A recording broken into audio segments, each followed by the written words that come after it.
بسم اللہ الرحمن الرحیم یا ایہا الذین آمنوا قوا انفسکم واہلیکم نارا وقودها الناس وقال هو الذی ارسل رسوله بالہدی ودین الحق لیظہرہ علی الدین کلہ وکفی باللہ شہیدا۔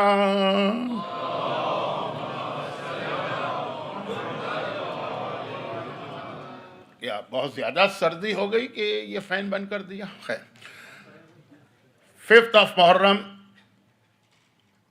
1447 ہجرہ، اور آج سے جو مجالس شب عاشور یا عاشور تک ہوں گی،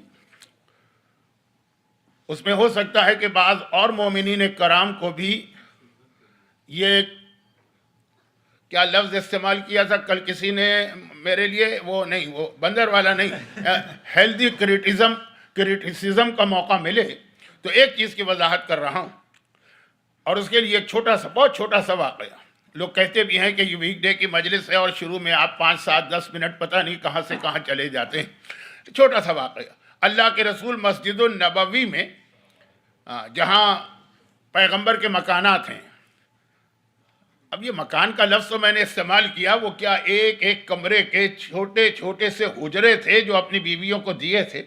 اس کی جو پیچھے کی گلی، اس میں اپنی ایک بیوی کے ساتھ کھڑے ہیں، اور یہ بیوی جناب صفیہ ہیں جن کو مدینے کے اکثر لوگ نہیں جانتے ہیں۔ خیبر کی جنگ میں یہ قیدی بن کے آئی تھیں، اور پیغمبر سے پھر ان کا نکاح ہوا تھا۔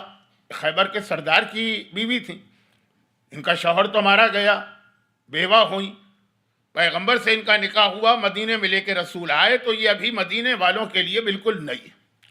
پیغمبر ان سے باتیں کر رہے ہیں، کوئی صحابی کسی وجہ سے اس گلی سے گزرے، ورنہ عام طور پہ مسلمان اس گلی کو ایوائڈ کرتے تھے کہ یہ رسول اللہ کی اب بیویوں کے گھر ہیں تو یہاں سے گزرنا اچھا نہیں ہوتا ہے، دوسرا راستہ اختیار کرتے تھے، لیکن کوئی ضروری کام تھا تو شارٹ کٹ لیا۔ پیغمبر نے دیکھا کہ رک جاؤ، انہوں نے نگاہیں نیچی کی، تیزی سے آگے بڑھ گئے۔ پیغمبر نے کہا رک جاؤ، یہ جو ہے کوئی اور عورت نہیں ہے، اپنی میری بیوی صفیہ۔ وہ چونکے کہتے ہیں یا رسول اللہ، آپ کو یہ ایکسپلینیشن دینے کی کیا ضرورت تھی؟ کیا آپ کے بارے میں میرے دل میں کوئی غلط خیال آ سکتا ہے کہ مدینے کے کسی ایک چھوٹے سے کارنر میں اللہ کے رسول کسی نامحرم عورت کو لے کے کھڑے ہوں؟ پیغمبر نے کہا کہ نہیں، اتنا زیادہ اوور کانفیڈنس نہ ہو۔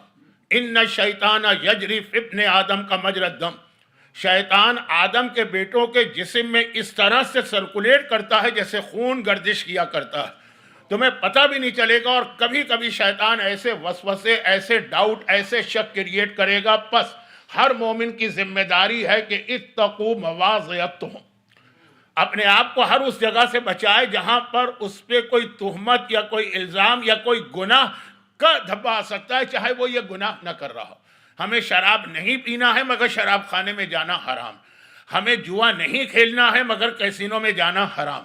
اب یہ تو ذرا سی بات لمبی ہو رہی ہے، کسی اور طرف میں جا رہا ہوں تو واپس آ جاؤں، تو اس لیے ذرا سی ایک چیز کی وضاحت، اور وہ یہ ہے کہ آج کل لوگوں کی زبان یعنی لینگویج اردو بہت خراب ہو گئی۔ خراب نہیں کہیں گے، ہر زبان جو ہے نا اس کے اندر ایک ایولیشن بھی ہوتا ہے، چینج بھی ہوتی ہے، ایک زمانے کے الفاظ دوسرے زمانے کے اندر بدل جاتے ہیں۔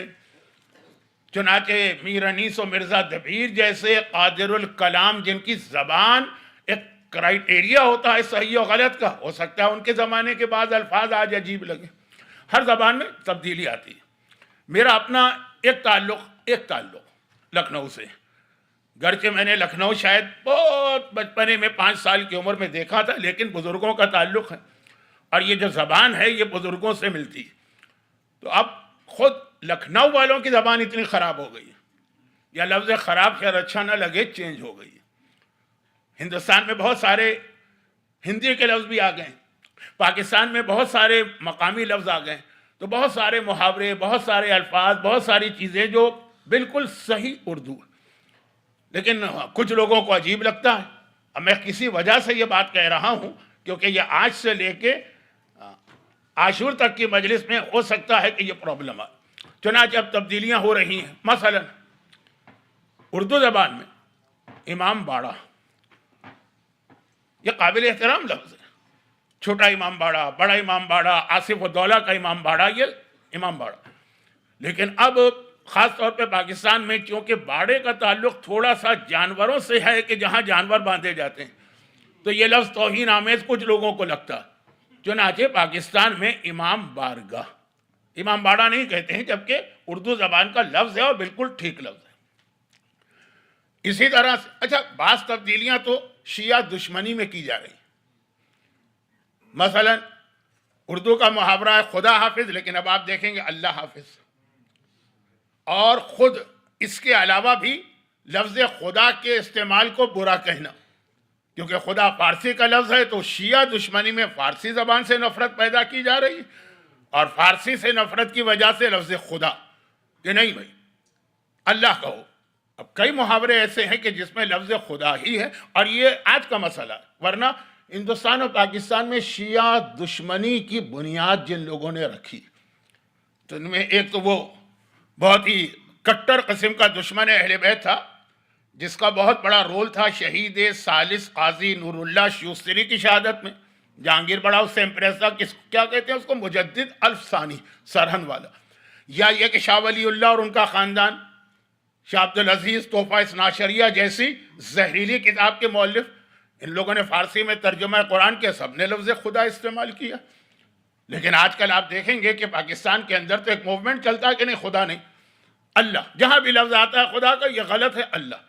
اور یہ مسئلہ صرف فارسی سے دشمنی، اور فارسی سے دشمنی اس لیے ہے کہ بہرحال شیعت کا ایک تعلق فارس سے بنتا ہے. تو خلاصہ یہ ہے کہ یہ ایک تو یہ ایک ریزن ہے، لیکن اس کے علاوہ بعض الفاظ ایسے ہیں کہ محاورے بدل کے رہ گئے. اس میں یہ ہے کہ جب کبھی ہم لوگ یعنی پرانے لوگ، میری ایج کے لوگ جنہوں نے لکھنؤ کے انداز خطابت کو سیکھا اور ہمارے بزرگ ہمارے ٹیچر وہاں کے تھے، وہ جب آقا حسین اور شہزادی زینب کے درمیان بات چیت کریں گے تو لفظ تم استعمال کریں گے. جیسے جناب زینب کہیں گے کہ بھیا تم یہاں کیوں گئے، بھیا تم نے یہ عمل کیوں کیا، بھیا تم نے یہ کیوں نہیں کیا. اب آج کل ذرا لوگ بہت ہی کلچرڈ اور مہذب بننا چاہتے ہیں، تو ان کو یہ لفظ تم ذرا عجیب لگتا ہے کہ جناب زینب 1 سال صحیح چھوٹی تو ہے نا. اگرچہ ایک اردو کا محاورہ ہے اوپر تلے کے بہن بھائی جو ہیں وہ یہ لفظ ایک دوسرے کے لیے استعمال کرتے ہیں. میں ادھر جا ہی نہیں رہا ہوں کہ عربی زبان میں لفظ آپ تو ہے ہی نہیں، انگلش کی طرح سے صرف تم ہے. لیکن بہرحال لوگوں کو عجیب لگتا ہے کہ نہیں بھائی وہ مصائب میں بھی ہو تو یہ اچھا نہیں لگ رہا. اب یہ وہ لوگ ہیں جو ذرا زیادہ مہذب، زبان بہت اچھی ہونی چاہیے، لکھنؤ والوں سے بھی زیادہ اچھی زبان ہونا چاہیے.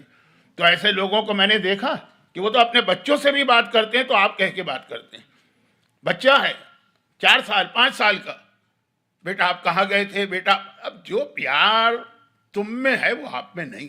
لیکن خیر اب کیا سمجھایا جائے، نہ یہ مجلس کا موضوع ہے نہ اس پر مجھے بات کرنا.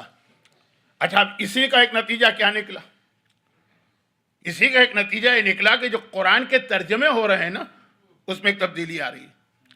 قرآن کے جتنے پرانے ترجمے ہیں اردو زبان میں، چاہے وہ شیعہ ہوں چاہے سنی، حافظ فرمان علی صاحب کا ترجمہ لے لیں کہ یہ مولانا مودودی جیسے شخص کا ترجمہ لے لیں، قرآن میں جو آیتیں رسول اللہ کے بارے میں آئی ہیں اس کے ترجمے میں سب میں تھا تم. اے رسول یا ایھا الرسول بلغ ما انزل الیک، تم یہ حکم پہنچا دو. اب کہہ رہے ہیں نہیں رسول کے لیے لفظ تم، اس کو چینج کر کے نئے جتنے ترجمے ہیں جیسے طاہر القادری کا ترجمہ، تم نہیں آپ، اے رسول آپ یہ حکم پہنچا دیجیے. اللہ رسول سے بات کرے گا تو لفظ تم کہہ کر ہی بات کرے گا، لفظ آپ کہہ کے بات نہیں کرے گا. لیکن اب یہ جو پڑھنے والے ہیں نا یہ ذرا سا نہیں، ہم بڑے مہذب ہیں، بڑے کلچرڈ ہیں، بڑے سویلائزڈ ہیں، بہت زیادہ ہر چیز کا رسپیکٹ کرنے والے، تو اللہ کا بھی لفظ آئے گا، اللہ بھی بات کر رہا ہے رسول سے تو وہ ترجمے میں آپ کہیں گے. آپ دیکھ لیجئے جا کے، میں نے 2 ترجمے بیان کر دیے برادران اہل سنت کے. مولانا مودودی کا بھی ترجمہ ہے، طاہر القادری کا بھی ترجمہ. ایک ہی آیت، انہوں نے لفظ تم لکھا، انہوں نے لفظ آپ لکھا. کیونکہ اب یہ آج کل یہ لگ رہا ہے تو اب اس انداز سے جب قرآن تک کے اندر بات ہو رہی ہے تو مجھے تو وہی مومن یاد آ جاتے ہیں نا. پہلے زمانے میں قرآن پرنٹنگ نہیں تھی نا جب، تو ہاتھ سے لکھے جاتے تھے قرآن، بڑا محنت کا کام تھا. اور اسی لیے اس زمانے میں قرآن کا گھر میں رکھنا یا کسی کو دینے کا بہت ثواب بتایا جاتا تھا۔ اب آج کل اتنے قرآن مسجدوں میں آتے ہیں انڈیا اور پاکستان میں کہ ان کو ڈسپوز کرنا ایک مسئلہ ہوتا ہے۔ ہر آدمی قرآن رکھ رہا ہے کیونکہ وہ حدیث ذہن میں جو اس زمانے کی ہے جب ہاتھ سے قرآن لکھنا، ہاتھ سے لکھنا آج کل بہت مشکل کام، حتیٰ جن کا ایک بہت بڑا مسئلہ ہے بیٹیوں کی شادی نہیں ہوتی، تو ایک بہت ہی اہم عمل ہے کہ سورہ مریم ہاتھ سے لکھ کے گھر میں رکھو، ہاتھ سے لکھ کے، نہیں یہ عمل نہیں ہوتا، بہت مشکل لگتا ہے لکھنا یہ اس طرح ہاتھ سے۔ تو ایک صاحب نے کو قرآن چاہیے تھا، انہوں نے کاتب صاحب سے کہا کہ یہ قرآن میں دوست کے گھر سے لایا ہوں، آپ اس کی کاپی کر کے مجھے دے دیں، پورا قرآن۔ پہلے یہی ہوتا تھا، ہمارے بڑے بڑے علماء کے بارے میں ہے کہ ان کا یہ سورس آف انکم یہ ہوتا تھا، بیچارے وہ علماء وہ کیا کام کریں، تو یہ کتابت وہ قرآن لکھ کے لے آئے۔ ان صاحب نے کہا دیکھیں یہ قرآن ہے، آپ نے ہاتھ سے لکھا ہے، پوری احتیاط کی ہے نا، اس میں کوئی غلطی جو اوپر نیچے تو کچھ نہیں وقع نہیں، کوئی نہیں، پورا میں نے احتیاط کی، صرف ایک چیز اس میں غلط تھی اس کو میں نے کریکٹ کر دیا۔ اچھا اس میں غلط تھی، کیا غلط تھی؟ کہا اس میں شیطان کا لفظ بہت آیا۔ اللہ اللہ، خدا کی کتاب اور اس میں شیطان کا لفظ، جہاں جہاں شیطان کا لفظ آیا ہے میں نے اس کو نکال دیا، یہ تو توہین آمیز لفظ ہے۔ اچھا تو نکال کے آپ نے کیا کیا؟ کہا کہیں پہ آپ کے باپ کا نام لکھ لیا، کہیں پہ اپنے باپ کا نام لکھ لیا۔ جب اس طرح سے دین کو سمجھا جائے گا، آپ اور تم اور شیطان قرآن میں آ جائے، لفظ شیطان، توبہ توبہ، اللہ کی پناہ، شیطان سے تو دور رہنا ہے، تو اس وقت یہ ساری چیزوں کی وضاحت ہوتی ہے کہ پرانی اردو میں، پرانی خطابت میں، بہت پرانی بھی نہیں، میرے زمانے وہ لفظ تم ہی استعمال ہوتا تھا اور تم ہی میں استعمال کروں گا۔ اب آ جائیے اس کے فوراً بعد اصل موضوع پہ بات کی جائے، کیونکہ آج سے جو مصائب ہو رہے ہیں اس میں شہزادی زینب کبریٰ کا تذکرہ بہت زیادہ ہوگا۔ آج تو خیر ہے ہی ان کے لال کا ماتم اون محمد کا، لیکن جناب قاسم کی شہادت ہو، کہ جناب علی اکبر کی شہادت ہو، کہ جناب عباس کی شہادت ہو، کہ جناب علی اصغر کی شہادت ہو، یا خود آقا حسین کی شہادت عصر عاشور، تو بجائے اس کے کہ آپ کے ذہن میں کوئی بدگمانی آ جائے اور آپ یہ سمجھے کہ بہت بدتمیز آدمی ممبر پہ بیٹھا ہے جو احترام نہیں کر رہا ہے، آپ جسے احترام سمجھ رہے ہیں وہ اسلام میں احترام نہیں ہے۔ احترام ایک حد تک ہوتا ہے، اس سے زیادہ میں بات نہیں کرنا چاہ رہا۔ اب میں براہ راست جمپ لگاتا ہوں کل رات کی مجلس سے بات کو آگے بڑھانا، اسلام، اگرچہ اس کے حوالے سے بھی ایک جملہ مجھے کہنا تھا لیکن آج نہیں، آج آلریڈی 10 منٹ میں لے چکا ہوں۔ اس کی ایک اہم ترین خصوصیت، اچھا لوگ سمجھتے ہیں کہ جب یہ اسلام کی خصوصیات بتائی جائیں گی، پہچان، تو پتہ نہیں کتنی بڑی فلسفیانہ، بڑی منطقیانہ، بڑی سائنسی گفتگو ہوگی۔ جی نہیں، اسلام کی پہچان وہ معیار نہیں ہے۔ اسلام کی پہچان یہ کہ یہ اسلام کا ایک اہم ترین اصول ہے سورہ تحریم۔ سورہ تحریم قرآن کا بہت اہم سورہ، یہ لفظ کہتے ہوئے کبھی دل کانپ اٹھتا ہے، کیونکہ اس کا مطلب یہ بھی تو نکل سکتا ہے کہ باقی سورہ اتنے اہم نہیں ہیں، یہ اہم نہیں، کچھ وجوہات کی بنا پر موجودہ زمانے میں بھی یہ سورہ بہت اہم بن گیا، حالات کے تحت ہوتا ہے نا۔ اب جن علاقوں میں مثلا نماز نہیں پڑھی جاتی ہے وہاں پہ نماز والی آیتیں بہت اہم، اور جہاں پہ چور بھی رات کو نماز پڑھتا ہے یہ کہتا ہوا کہ چوری میرا پروفیشن ہے، نماز میرا فریضہ ہے، تو وہاں پہ وہ آیتوں کی تلاوت کی اتنی ضرورت نہیں، وہاں پڑھا جائے گا کہ چوری حرام ہے مثلا۔ تو موجودہ حالات میں سورہ تحریم کا آغاز ہوتا ہے پیغمبر کی 2 بیویوں کے ذکر سے، اور بڑی اسٹرانگ اور بڑی سخت قسم کی آیتیں آئیں، اور اختتام ہوتا ہے 2 نیک بیویوں کے بیان پر، جناب آسیہ اور جناب مریم، اور اس میں بھی بہت سارے میسیجز ہیں لیکن آج میں اس طرف نہیں جا رہا ہوں۔ اور بیچ میں یہ آیت آتی ہے کہ یا ایھا الذین آمنوا، اتفاقاً آج مجھے ایک آرٹیکل کسی وجہ سے پڑھنا پڑ گیا، جاپان میں کوئی صاحب امریکن یعنی واقعاً یہاں والے، وہ 40 سال رہ کر آئے ہیں، اور انہوں نے ایک جملے میں خلاصہ کیا کہ دونوں کلچر میں فرق کیا۔ جاپان دنیا کا بہت ترقی یافتہ ملک، میں پاکستان انڈیا کی مثال دوں گا تو آپ کہیں گے آپ نے بھی کس ملک کی مثال دے دی، ہم بہت سپیریئر، لیکن جاپان سے تو سپیریئر نہیں ہے نا، وہ ہے کہا کہ یہاں پورا سوسائٹی اور پوری کمیونٹی اور پورا معاشرہ پرسن بیس ہے، سنگل بیس ہے، ہر آدمی خود، یا شیخ اپنی اپنی دیکھ کو، یہاں کا اصول۔ اور جاپان ہے گروپ بیس، یعنی جس کو ہم کہیں گے فیملی بیس، وہاں اتنے زبردست فیملی ٹائز ہیں۔ میں کسی مسلمان ملک کی مثال نہیں دے رہا ہوں، لیکن میں نے اپنی آنکھ سے جاپان اور کوریا میں دیکھا، ایمرجنسی کے اندر ایک 120 سال کی عورت تھی، اس کو دیکھنے کے لیے 150 آدمی آ گئے تھے اس کے خاندان کے، جو ہم پاکستان میں دیکھتے ہیں نا کہ کوئی بیمار ہو جائے تو اسپتال میں پورا اس کا خاندان چلا آ رہا، یہ میں نے اپنی آنکھوں سے ساؤتھ کوریا اور جاپان میں دیکھا ہے، لیکن خیر میں بات کر رہا ہوں کہ یہ جو ایک فکر ہے نا کہ نہیں بھائی ہر آدمی، اکثر لوگ ایک جملہ بھی کہتے ہیں جو غلط ہے لیکن آج اس کی وضاحت کا وقت نہیں، کہ بھائی وہ جو کر رہے وہ کرے، ہم جو کر رہے ہم کریں، ہر آدمی اپنے قبر میں خود جواب دے گا. یہ بھی غلط ہے. تم سے یہ بھی پوچھا جائے گا کہ تم جہاں سوسائٹی میں رہتے تھے وہاں تم نے کتنا امر بالمعروف و نہی عن المنکر کیا. نماز اس نے قضا کی، ہم سے پوچھا جائے گا. ہاں حالات، شرائط، اس کی کنڈیشن، ہر جگہ بولنے کا نام امر بالمعروف نہیں ہے، وہ اپنی جگہ ایک مسئلہ. لیکن یہ سوچنا ہی کہ بس اپنے آپ میں مگن رہو، دوسرا اچھا کرے کہ برا کرے، ہم سے کیا تعلق، قبر میں اس کی قبر میں ہم کوئی تھوڑی جائیں گے. تو یہ ایک بالکل الگ موضوع ہے، کیونکہ کربلا میں اشہد انک قد اقمت الصلاۃ وآتیت الزکاۃ وامرت بالمعروف زیارت وارثہ میں بھی ہے. اور جب 28 رجب کو آقا حسین مدینے سے کربلا جا رہے تھے لکھ کے دے گئے تھے، لکھ کے. زبانی باتوں میں تو کبھی تبدیلی آ جاتی ہے، لکھ کے دے کے گئے تھے کہ ان لم اخرج اشرم ولا بشرا ولا ظالما ولا مفسدا، نہ میں ظلم کرنے جا رہا ہوں نہ فساد برپا کرنے جا رہا ہوں. انما خرجت لطلب اصلاح امت جدی واريد ان امر بالمعروف وانهى عن المنکر، میں تو امر بالمعروف اور نہی عن المنکر کرنے جا رہا. تو وہ تو یہی کہ آپ اس کی قبر میں نہیں جائیں گے لیکن اس کے عمل کے اندر آپ کو بھی جواب دینا ہوگا، البتہ کنڈیشن کے ساتھ. ہر جگہ نہیں بولنا، اس کی شرائط ہے، وہ ایک الگ موضوع ہے. تو میں کہاں سے کہاں جا رہا تھا؟ قرآن کے سورہ تحریم کی آیت. یہ اسلام کی خصوصیت، یہ ہے اسلام کی پہچان. یہ اسلام جس سے آپ حسینی اسلام اور یزیدی اسلام کو پہچانیں گے، جس سے آپ غدیری اسلام اور وہ جو 2 نمبر اسلام ہے اس کو پہچانیں گے. یزیدی اسلام میں 2 نمبر اسلام میں کوئی شراب پیتا ہے وہ جانے اس کا کام، کوئی حرام کھاتا ہے وہ جانے اس کا کام، کوئی نماز قضا کرتا ہے وہ جانے اس کا کام، کوئی بے حجاب نکلتی ہے وہ جانے اس کا کام. یہ یزیدی اسلام، یہ 2 نمبر کا اسلام. اور جو اصل اسلام ہے غدیری اسلام، حسینی اسلام. میں نے آقا حسین کے 2 جملے بیان کیے، ایک خود لکھ کر گئے، ایک زیارت وارثہ میں ہم سے پڑھوایا گیا. لیکن پہلی آیت قرآن قوا انفسکم، اے ایمان لانے والوں، تم سے بات ہو رہی ہے، ایمان لانے والوں سے بات ہو رہی ہے، دوسروں سے نہیں. قو بچاؤ، انفسکم اپنے آپ کو. کس سے بچاؤ؟ نارن، اس آگ سے، وقودها الناس، جس کا فیول، جس کا ایندھن انسان اور پتھر بنیں گے. سورہ تحریم کی آیت. اور بالکل بیچ میں آئی سورہ تحریم، ایسا اہم سورہ کہ شروع میں آپ دیکھیں پیغمبر کی 2 بیویوں کو کنڈیم کیا گیا اور کیا لفظ استعمال ہوا ہے، زغت قلوبکما، اے پیغمبر کی 2 بیویاں تمہارے دل ٹیڑھے ہو چکے ہیں.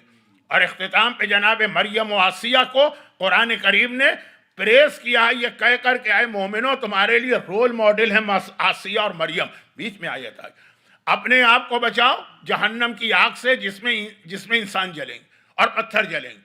لیکن نہیں، خالی اپنے آپ کو نہیں، یا ایھا الذین آمنوا قوا انفسکم واہلیکم، اپنے آپ کو بچاؤ اور اپنے اہل و عیال اور اپنے گھر والوں کو جہنم کی آگ سے بچاؤ. یہ تمہاری ڈیوٹی.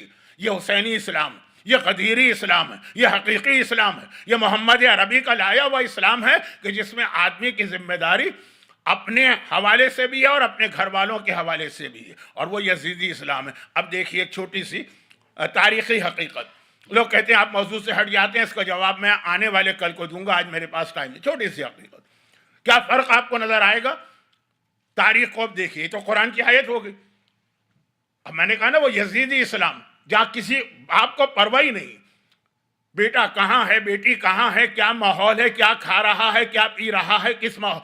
دیکھیے ہر جگہ کے کچھ قوانین بھی ہوتے ہیں، ہر جگہ کی کچھ پابندیاں بھی ہوتی ہیں. وہ ذہن میں رکھتے ہوئے آپ یہ بات کو سنیے گا.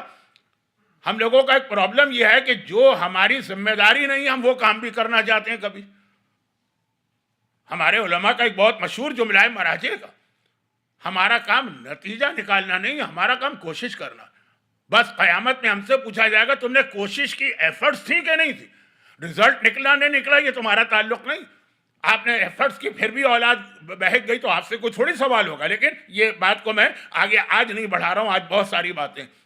اب معاویہ کے ہاں بیٹا پیدا ہوا اور یہ بیٹا بھی ایک طریقے سے ایک مجبوری کی وجہ سے پیدا ہوا ہے. یزید کا برت کیسے ہوا؟ میرا ایک سوال ہے کہ پیغمبر کی بہت ہی مشہور حدیث ہے اور اسلام کا ایک بالکل وہ اصول ہے جس کی بنا پہ ہمارے اردو میں ایک محاورہ بھی ہے کہ بچے تو معصوم ہوتے ہیں. محاورہ بھی ہے نا پیغمبر کی حدیث، کل مولود یولد علی فطرت الاسلام ولکن ابواہ یحودانہ او ینصرانہ او یجوسانہ. اللہ ہر بچے کو اسلام پہ پیدا کرتا ہے. یزید کو یزید اللہ نے نہیں بنایا، ورنہ تو اس کا قصور کیا ہوا؟ اللہ تو ہر بچے کو، کل مولود، ہر نیو بورن مولود جو پیدا ہوا، یولد علی فطرت الاسلام، وہ اسلام پہ پیدا ہوا. ولیکن ابواہ، لیکن گڑبڑ ہوتی ہے اس کے پیرنٹس کی جانب سے.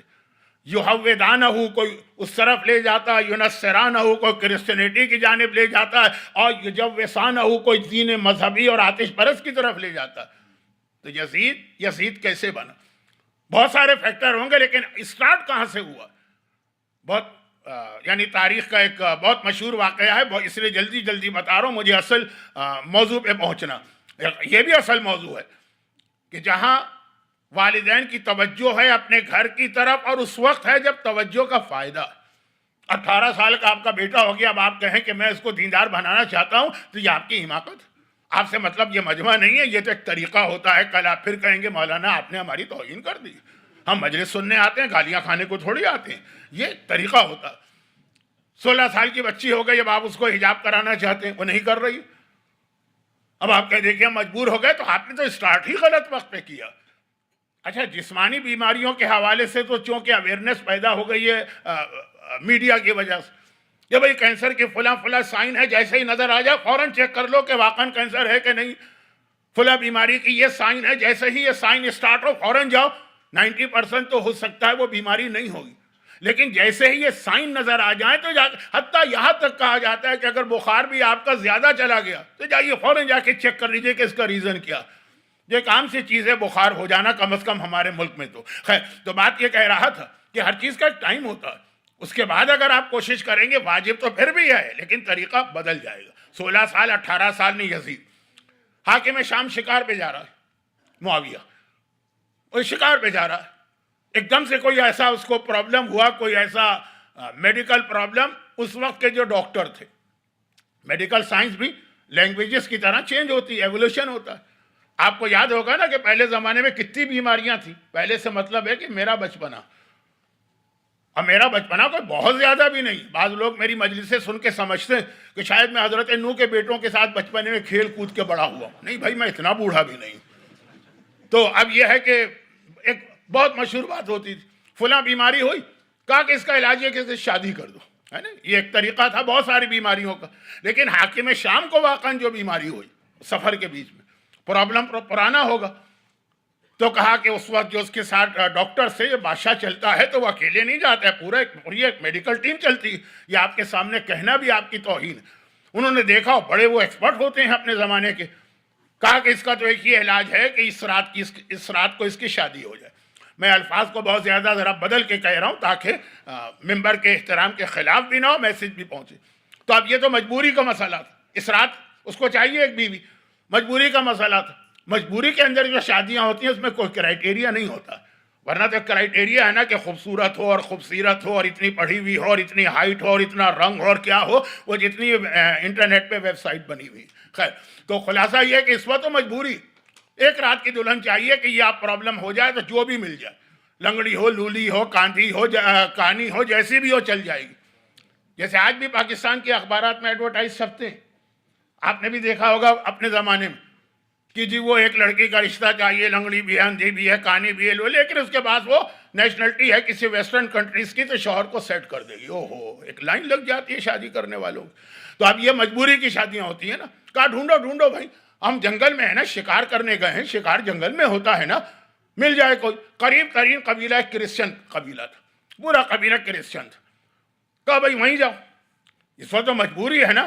سردار قبیلہ کی بیٹی تھی، محسون اس کا نام، جوان بھی تھی، اور سردار کے لیے تو بہت بڑی بات ہے کہ میں اسلامی دنیا میں 2nd گریڈ کا سٹیزن مانا جاتا ہوں، حاکم وقت اپنا رشتہ دے رہا. خوشی سے تیار ہو گئے. بعض اوقات ہوتا ہے نا کہ بڑے اپنے انٹرسٹ دیکھتے ہیں، بچے جو ہیں وہ اس سے ایگری نہیں کرتے. لیکن آج کل تو بچہ بغاوت کرے گا، ریبیلین نہیں کرنا شادی. اس وقت تو یہ ممکن نہیں تھا. شادی ہو گئی اور یہ اس کے گھر میں آ گئی. اس وقت تو خیمہ تھا، پھر جب ہو گئی شادی تو لے آیا، اور محل میں لانے کے بعد یزید پیدا ہو گئے. لیکن وہ لڑکی جو تھی محسون، وہ بالکل سیٹسفائی نہیں، وہ صحرا میں رہنے والی، ڈیزرٹ میں رہنے والی، آزاد ماحول کی عادی، اور یہاں محل میں آ کے پابند بن گئی۔ یہ تو آج کل انٹرنیٹ پہ آپ کو بہت سارے آرٹیکل ملیں گے کہ کوئنز اور پرنسس کی زندگی کتنی مشکل زندگی ہوتی ہے، دور سے دیکھنے میں بہت زیادہ اچھی نظر آتی ہے، لیکن ہر چمکنے والی چیز سونا نہیں ہوتی ہے۔ ان سے پوچھیے کتنی پابندیاں ان کے اوپر ہوتی ہیں، تو وہ تو برداشت نہیں کر رہی۔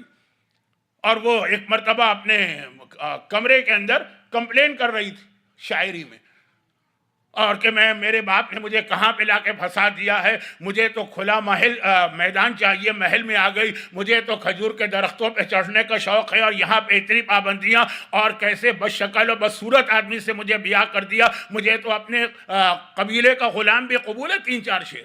حاکم بھی گزر رہا تھا اس کمرے کے قریب سے، سنا اچھا میں نے جس کو اتنی عزت دی اور اپنی ملکہ بنا دیا، اور وہ یہ کہہ رہی ہے۔ چنانچہ فوراً کہا جاؤ طلاق طلاق طلاق، جاؤ اپنے قبیلے میں اور اس کو بھی لے کے جاؤ۔ چنانچہ یزید اس قبیلے میں آ گیا۔ یہ قبیلے کا پروفیشن کیا؟ پہلے زمانے میں ہر قبیلے کا ایک پروفیشن ہوتا تھا، دھوبی الگ، جوتے بنانے والے الگ، بات لمبی ہو رہی ہے لیکن جہاں تک میں لے جانا چاہ رہا ہوں بس وہاں آ گئے۔ اس قبیلے کا پروفیشن یہ تھا کہ یہ لوگ اپنے بچے اور بچیوں دونوں کو گانا سکھاتے تھے اور ڈانس سکھاتے تھے۔ اسلامی دنیا میں یہ انٹرٹینمنٹ کے 2 طریقے اس زمانے میں بڑے پاپولر تھے، لیکن چونکہ اسلام میں تو اس پہ پابندی، گانا بھی حرام ہے، گانا بھی حرام ہے، گانا بھی حرام ہے، گانا سننا بھی حرام۔ اچانک آواز کان میں پڑ جائے، اچانک بھی نہ پڑے، ویسے بھی پڑ جائے، آپ سن نہ رہے تو الگ بات ہے، لیکن ویسے حرام، بدترین گناہ، بلکہ ایسا خطرناک قسم کا گناہ۔ لفظ خطرناک میں نے کہا، ایسا خطرناک گناہ کہ معصوم کی ایک حدیث میں پہلے بہت پڑھتا تھا تو لوگ کہتے تھے کہاں سے پڑھ دی، اب تو شہید دست غیب کی کتاب ہے میجر سن یا گناہان کبیرہ، اس میں آپ گانے کے چیپٹر میں جا کے یہ حدیث پڑھ لیجئے، شروع میں یہ کہ امام نے فرمایا کہ گانا تو وہ گناہ کہ اگر آدمی مسلسل سنے تو ان الغنا یمبت النفاق کما یمبت الماء الزر، جیسے اگر کہیں مسلسل بارش ہوتی رہے نا تو زمین سے سبزہ نکل آتا ہے، گھاس نکل آتی، کوئی محنت کرنے کی ضرورت نہیں، کوئی بیج نہیں بونا ہے، خود بخود۔ کہا مسلسل گانا سنتے رہو تو یمبت النفاق، دل میں نفاق پیدا ہو ہی جاتا ہے۔ مومن کو منافق بنانے والا عمل ہے۔ اور اس کے علاوہ جو حدیثیں ہیں وہ تو ہیں اپنی جگہ، تو مسلمانوں کو سننا بھی ہے، لیکن چونکہ اتنی سخت حدیثیں ہیں تمام اسلامی فرقوں میں، تو اس پروفیشن میں لوگ جاتے نہیں تھے۔ تو اب یہ عیسائی قبیلہ، اس نے یہ پروفیشن اختیار کیا، اپنے بچوں کو ٹرین کرتے ہیں، لڑکوں کو لڑکیوں کو، اور اسلامی دنیا میں بھیج دیتے ہیں۔ پھر جن کو ڈانس پارٹیاں کرانا ہے، جن کو گانے کی محفلیں کرانا ہے، وہ ان کو ہائر کرتے تھے۔ آج بھی یہ کنسرٹ ونسرٹ جو ہوتے ہیں یہ وہاں سے سلسلہ چلا۔ اور اس میں ایک بات میں ضمناً اور کہہ دوں، گانا حرام ہے، گانا حرام ہے، میوزک حرام نہیں ہے۔ میوزک کی 2 قسمیں، حلال و حرام، وہ ایک الگ ڈیبیٹیبل موضوع، ڈیبیٹیبل نہیں، ایکسپلینیشن چاہتا۔ ناٹ ایوری میوزک از حرام، ناٹ ایوری میوزک از حلال، وہاں 50-50 ہے۔ گانا تو 100% حرام، خیر، لیکن عام طور پہ گانے کی طرف زیادہ توجہ، ڈانس کی طرف کم توجہ، جبکہ ڈانس بھی بدترین گناہ، وہ بھی حرام ہے۔ یہ میں کیوں کہہ رہا ہوں؟ اس لیے کہہ رہا ہوں کہ میرا تو اب دیکھیں جو میری ایج ہے اس ایج میں تو آدمی ویسے ہی اللہ اللہ کرتا ہے، تو میں تو خیر بچپنے سے ہی کر رہا ہوں اللہ اللہ، تو مجھے ان چیزوں کا شوق نہیں ہے جس سے سوشل میڈیا کہتے ہیں۔ بلکہ مجھے یاد ہے کہ اب آج کل جب ہم ویزا اپلائی کرتے ہیں تو پوچھتے ہیں کہ آپ کے سوشل میڈیا اکاؤنٹ، میں نے کہا کوئی نہیں، یقین نہیں آتا اس کو، ویزا آفیسر کو، وہ فارم بھرواتے ہیں اس میں یقین نہیں آتا ہے۔ میں نے کہا آپ چیک کر لیجیے جا کر، چیک کرتے ہیں نہیں نکلتا، تو بڑے آرام سے میں ہر جگہ سے آگے بڑھ جاتا ہوں۔ لیکن سنا یہ کہ آج کل ایک خطرناک بیماری ہے جس کا نام ہے ٹک ٹاک، اور اس کے اندر انتہائی شریف گھرانے کی سیدانیاں بچیاں بھی زیادہ تر ڈانس کرتی نظر آ رہی ہیں۔ گانا نہیں ہے اتنا جتنا ڈانس، یہ مختلف پوز بنانا، اس طرح گھومنا، اس طرح چلنا۔ اب یہ جو ٹک ٹاک کے لوگ ہیں ان کو معلوم ہوگا، گانا بھی اسلام میں جتنا حرام ہے اسی طرح سے یہ ڈانس بھی۔ اب ہمارے یہاں برتھ ڈے پارٹیوں میں بھی بچیاں ڈانس کرتی ہیں، ہمارے یہاں شادیوں میں بھی بچیاں ڈانس کرتی ہیں، اور اس جانب توجہ نہیں ہوتی ہے۔ پاکستان میں آہستہ آہستہ یہ سلسلہ بڑھتے بڑھتے